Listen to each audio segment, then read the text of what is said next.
आज हम क्लास 11 से चैप्टर नंबर 10 स्ट्रेट लाइन को डिस्कस करेंगे। स्ट्रेट लाइन में हम सबसे पहले स्ट्रेट लाइन का जो बेसिक कॉन्सेप्ट है उसको समझेंगे, उसके बाद हम एक्सरसाइज को स्टार्ट करेंगे। तो स्ट्रेट लाइन में जो पहला बेसिक कॉन्सेप्ट आता है वो आपका आता है स्लोप। ओके स्टूडेंट, तो चलो स्लोप को समझते हैं। सबसे पहले देखो स्टूडेंट, स्लोप क्या होता है, जिसको हम ग्रेडियंट भी बोलते हैं। ओके, मान लेते हैं ये आपके पास एक वाई एक्सिस है और ये हो गया आपका एक्स एक्सिस। अंडरस्टूड। अब कोई भी लाइन, मान लेते हैं ये कोई लाइन है एल, जो एक्स एक्स की पॉजिटिव डायरेक्शन से ओके थीटा एंगल बना। मैंने क्या बोला, ये कोई लाइन है जो एक्स एक्सिस की पॉजिटिव डायरेक्शन से थीटा एंगल बना और इस थीटा को हम बोलते हैं इंक्लिनेशन। ओके, इसको क्या बोलेंगे, इंक्लिनेशन। अगर आप इस थीटा का टेन ले लेते हैं तो टेन थीटा क्या होगा, इसका स्लोप होगा। अंडरस्टूड। और स्लोप को हम एम से रिप्रेजेंट करते हैं तो एम के इक्वल में हो गया टेन थीटा, इसी को बोलते हैं हम स्लोप। अंडरस्टूड। चलो अब हम देखते हैं नेक्स्ट टॉपिक। नेक्स्ट टॉपिक क्या है कि अगर मान लो ये लाइन एल है, ओके, ये लाइन क्या है, एल है, और ये 2 पॉइंट से पास हो रही है। कितने पॉइंट से, 2 पॉइंट से, तो उसका स्लोप क्या होगा। अंडरस्टूड। तो नेक्स्ट जो टॉपिक है slope of line, slope of A line passing through 2 points. Understood. मान लेते हैं ये लाइन 2 पॉइंट से पास हो रही है। अंडरस्टूड। 2 पॉइंट मान लेते हैं हम इस लाइन पे, एक पॉइंट तो मान लेते हैं Q और दूसरा मान लेते हैं P। ओके, ये y एक्सिस और ये x एक्सिस, और ये x एक्सिस की पॉजिटिव डायरेक्शन से थीटा एंगल बना है। ओके, अब देखो स्टूडेंट, ये लाइन अगर P पॉइंट से पास हो रही है तो सीधी सी बात है P पॉइंट के कोऑर्डिनेट होंगे कुछ ना कुछ। मान लेता हूं इसके कोऑर्डिनेट x1, y1 और इसके कोऑर्डिनेट x2, y2। अंडरस्टूड। अब हम क्या करते हैं, इस P पॉइंट से एक परपेंडिकुलर लाइन ड्रॉ करते हैं जिसको नाम देता हूं मैं P डैश। Q से एक परपेंडिकुलर लाइन और ड्रॉ कर लेता हूं जिसको नाम देता हूं मैं Q डैश, और इससे एक लाइन और ड्रॉ करते हैं जिसको मैं बोल देता हूं M। Okay student. अब हम क्या करेंगे, यहां से अगर मैं बोल दूं कि इस राइट एंगल ट्रायंगल में, कौन सा right angle triangle, PMQ। Okay, इस ट्रायंगल में अगर आप यहां से टेन थीटा, ओके, क्या ले लेंगे, टेन थीटा। अब थीटा कौन सा होगा, जब ये थीटा है तो ये क्या होगा आपका थीटा, तो इस थीटा के अपोजिट साइड तो हो जाएगी परपेंडिकुलर, ये आपका बेस और ये बन जाएगा हाइपोटेन्यूज। तो टेन थीटा के इक्वल में होगा आपका परपेंडिकुलर अपॉन बेस। अब हम परपेंडिकुलर फाइंड आउट करेंगे और बेस फाइंड आउट करेंगे। तो देखो स्टूडेंट, परपेंडिकुलर लेंथ कौन सी हो गई, ये MQ कैसे निकालेंगे, ये पूरी लेंथ आपकी y2 है और यहां से लेकर यहां तक y1 है। ओके स्टूडेंट, तो आपको QM कितना मिलेगा, QM मिल जाएगा y2 माइनस y। फिर दूसरा बेस, बेस का मतलब PM के इक्वल में क्या होगा, x2 माइनस x1। अंडरस्टूड।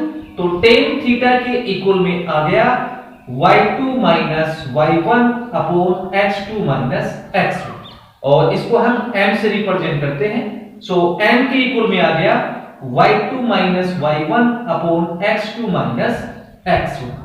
ये आपका स्लोप है। तो देखो स्टूडेंट, जब भी कोई लाइन अगर 2 पॉइंट से पास होता है तो उसका स्लोप हम ऐसे फाइंड आउट करते हैं। क्लियर। चलो अब हम देखते हैं next topic.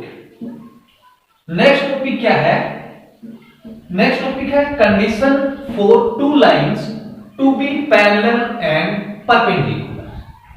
Okay student, next topic है कंडीशन फॉर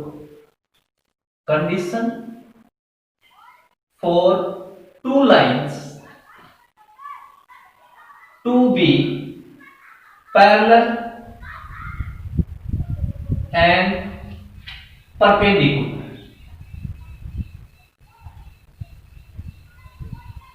ओके, देखो स्टूडेंट पहला केस हम लेते हैं पैरेलल का। अंडरस्टूड? मान लेते हैं कोई दो लाइन है। ओके, सपोज एक लाइन ये है आपकी L1, इसका इंक्लिनेशन है θ1, और एक लाइन आपके पास ये है L2, इसका इंक्लिनेशन है θ। ओके, अगर दो लाइन पैरेलल हैं तो इनका इंक्लिनेशन क्या होगा? एंगल बराबर होगा, यानी कि θ1 के इक्वल में क्या होगा? θ2। अगर मैं दोनों साइड का tan ले लेता हूं तो tan θ1 के इक्वल में tan θ2 होगा। अब tan θ1 को मैं m1 बोल सकता हूं, tan θ2 को m2 बोल सकता हूं। तो यहां से एक कंडीशन आ गई, अगर दो लाइन पैरेलल हैं तो उनका स्लोप क्या होगा? बराबर होगा, इक्वल होगा। अंडरस्टूड? चलो अब देखते हैं हम परपेंडिकुलर की condition. Okay student, next condition क्या लेते हैं हम? परपेंडिकुलर। यानी कि इस केस में आपकी दोनों लाइन क्या थी? पैरेलल थी। अब हम क्या ले रहे हैं? दोनों लाइन परपेंडिकुलर। मान लेते हैं एक लाइन आपकी ये है L1 और एक लाइन ये है L, जो म्यूचुअली क्या है? परपेंडिकुलर। अब देखो ये लाइन L2 है तो इसका इंक्लिनेशन मान लेते हैं θ2 और ये क्या हो गया? θ1। अंडरस्टूड? आपको उस केस में इनका क्या निकालना है? स्लोप निकालना, जब ये दोनों लाइन क्या है? Mutually perpendicular. अंडरस्टूड? देखो स्टूडेंट, ये आपका एक ट्रायंगल हो गया जिसको नाम देता हूं मैं PQR। अब आप बोल सकते हैं कि इस θ2 के इक्वल में, इस θ2 के इक्वल में क्या होगा? इसके अपोजिट जो एंगल है उनके सम के इक्वल होगा। तो ये एंगल कितने डिग्री का है? 90 डिग्री, और प्लस ये कितना है? θ। अंडरस्टूड? इस एंगल के इक्वल क्या होगा? इन दो एंगल के सम के इक्वल। अब देखो स्टूडेंट, अगर मैं दोनों साइड का tan θ ले लेता हूं, दोनों साइड का tan, सॉरी, तो tan θ2 is equal to tan 90 plus θ। Understood? दोनों साइड का हमने क्या ले लिया? tan ले लिया, तो हमारे सामने क्या गया? tan θ2 is equal to tan 90 plus θ। तो tan θ2 इज इक्वल टू क्या आएगा? tan 90 प्लस θ माइनस का cot θ। अंडरस्टूड? cot θ को मैं कैसे लिख सकता हूं? 1/10 लिख सकता हूं, तो इसके इक्वल में हो गया -1/tan θ1। इसको इधर शिफ्ट कर देंगे तो हमारे पास आ जाएगा tan θ1 into tan θ2 is equal to minus. अब tan θ1 को मैं m1 लिख सकता हूं और tan θ2 को मैं m2 लिख सकता हूं, और इज इक्वल टू क्या है? माइनस। तो स्टूडेंट ये कंडीशन आपको याद रखनी है, अगर दो लाइन म्यूचुअली परपेंडिकुलर है तो उनके स्लोप्स का प्रोडक्ट क्या होगा? माइनस होगा। क्लियर? नेक्स्ट टॉपिक लेते हैं, चलो, angle between two line. Okay student, angle between two lines वो फाइंड आउट करते हैं।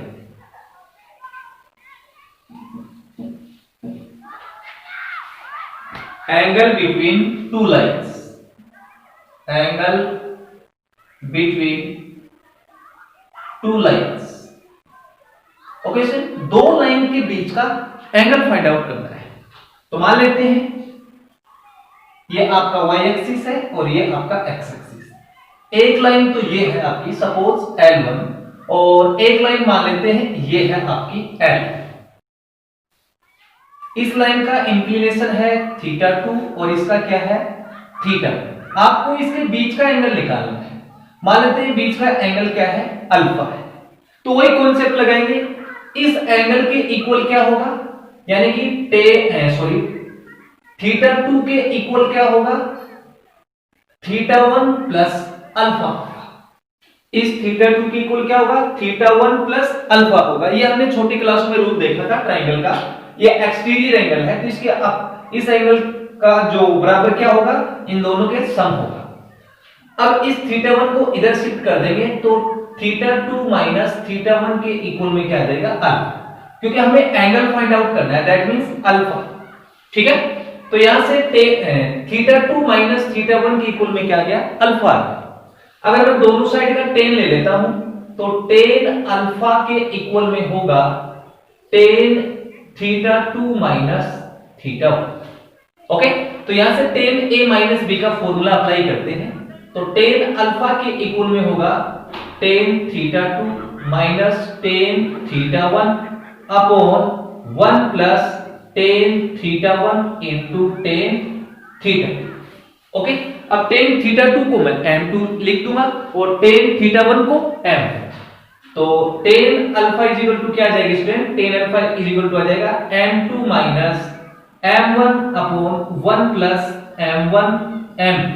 ओके, और इसका हम ले लेंगे मोड। और अगर आप अल्फा की इक्वल निकालना चाहो तो tan inverse m2 minus m1 upon 1 plus m1 m। ये आपका एंगल बिटवीन टू लाइंस हो गया। क्लियर? चलो एक टॉपिक और लेते हैं, collinearity of 3 points. Okay student, collinearity of 3 points वो देख लेते हैं, उसके बाद हम एक्सरसाइज स्टार्ट करेंगे।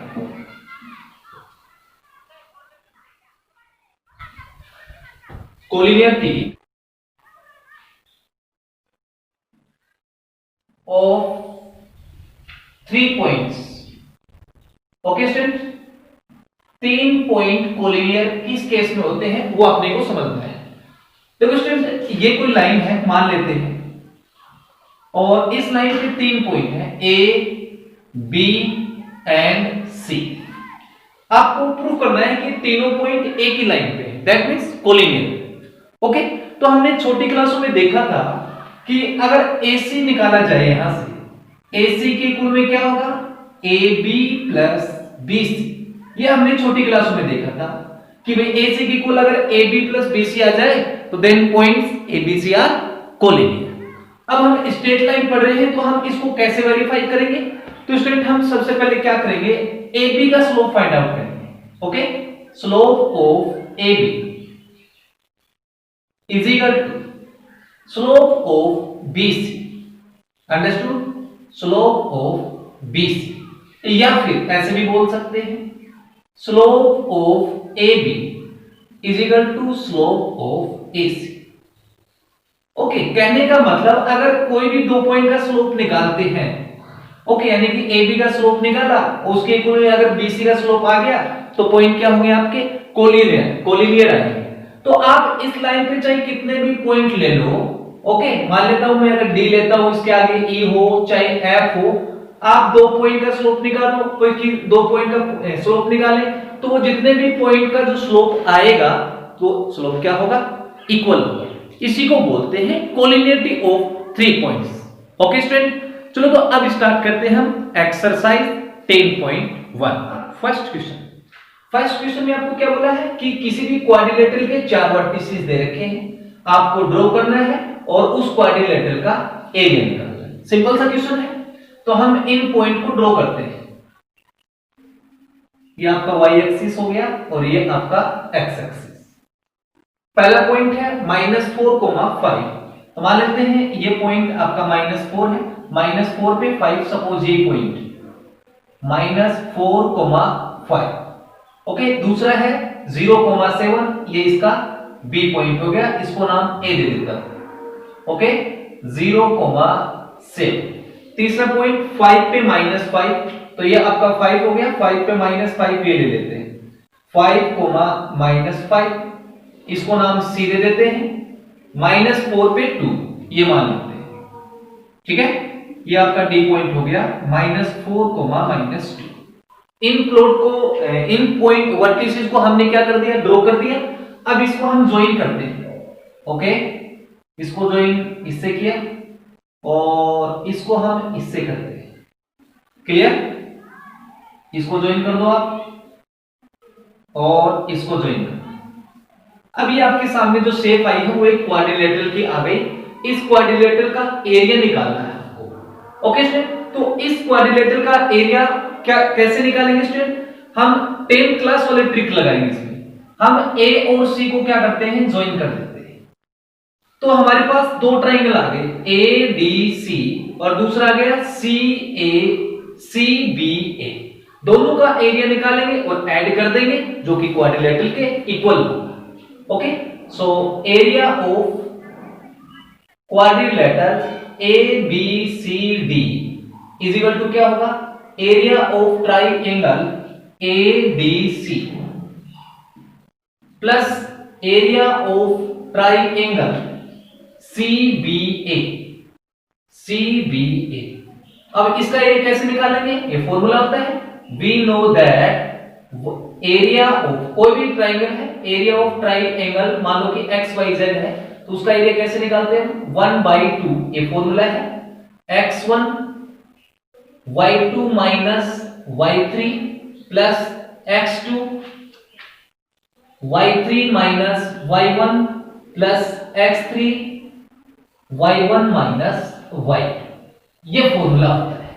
ओके, तो अब हम मान लेते हैं कि ये पॉइंट आपका x1 है, y1, x2 y2, x3 y3। Okay, ऐसे हम मान के चलते हैं। अब हम इस ट्राइंगल का एरिया निकालते हैं ADC का, तो ये हो गया ADC।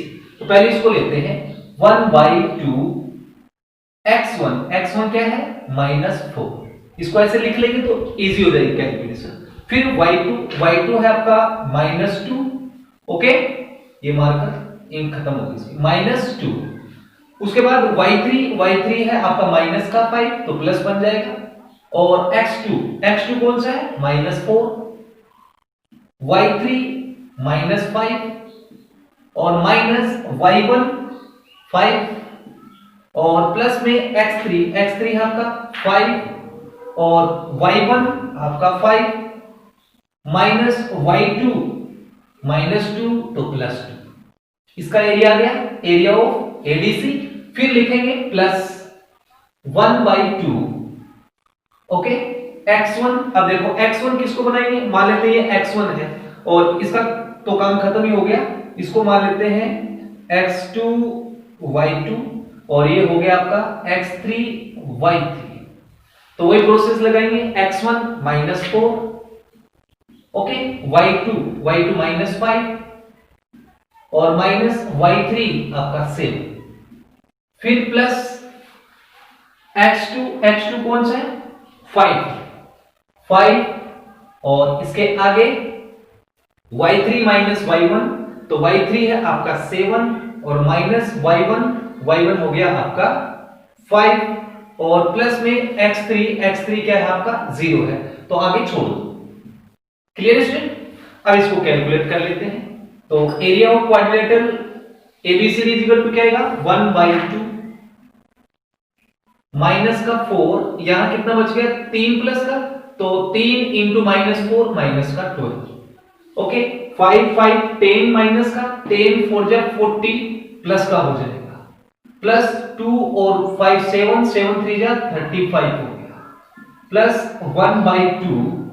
अब ये माइनस का कितना हो गया 12 4 जा 48 प्लस का हो गया।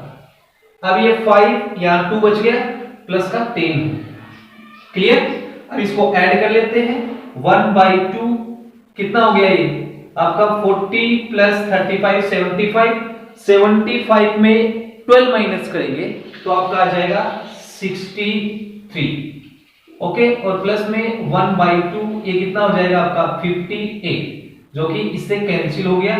कितने टाइम हो जाएगा कैंसिल, या फिर एक काम करो इसका एलसीएम ले लो, 258।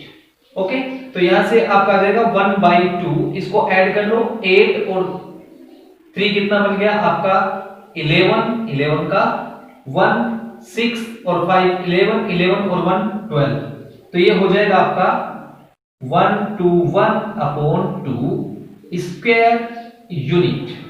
तो ये इसका एरिया हो गया। तो ये आपका एक्सरसाइज का फर्स्ट क्वेश्चन कंप्लीट, बिल्कुल इजी है, थोड़ा सा लेंथी जरूर लेकिन बिल्कुल इजी है। Okay student,